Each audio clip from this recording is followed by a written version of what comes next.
এক দেশে ছিল এক সমৃদ্ধ রাজ্য। রাজ্যটা ছিল শান্তিপূর্ণ আর সুন্দর, কিন্তু সেই রাজ্যের রাজপুত্র ছিল একটু আলাদা। সে ছিল খুব লোভী আর অলস। রাজপুত্র সারা দিন প্রাসাদে বসে রত্নধন গণনা করত। কাজ করা তার পছন্দ ছিল না, কিন্তু নতুন কিছু পাওয়ার ইচ্ছে ছিল প্রচুর। রাজপুত্র অহংকারী স্বরে বলল, এত ধন থাকা সত্ত্বেও আমার আরও চাই। আমি চাই পৃথিবীর সব সোনা আমার হোক। একদিন রাজপুত্র অভিযানে বেরোল। সে দূর বনের ভেতরে ঘোড়ায় চড়ে গেল, কিন্তু হঠাৎ পথ হারিয়ে ফেলল। এই বনটা কত অদ্ভুত, কেউ নেই আশেপাশে। এখন আমি কিভাবে ফিরব? ঠিক তখনই বনের গভীর থেকে বেরিয়ে এলো এক বৃদ্ধ জাদুকর। জাদুকর কোমল স্বরে বলল, ভয় পেও না রাজপুত্র, আমি জানি তুমি কি খুঁজছ।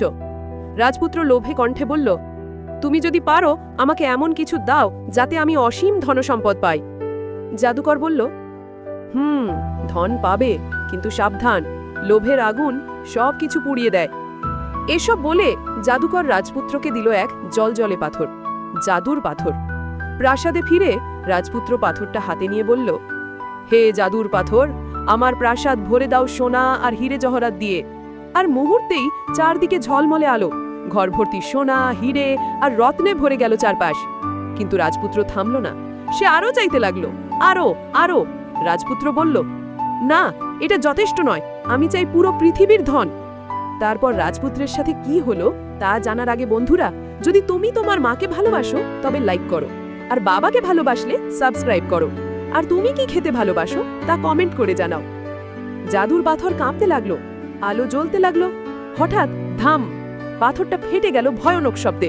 সব সোনা রত্ন মিলিয়ে গেল ধোঁয়ার মতো। প্রাসাদ ভেঙে পড়ল। রাজপুত্র একা পড়ে রইল ধুলায় ঢাকা। রাজপুত্র অনুতপ্ত স্বরে বলল, আমার লোভই সব নষ্ট করে দিল। যদি আমি জাদুকরের কথা শুনতাম। রাজপুত্র এবার সত্যিই বদলে গেল।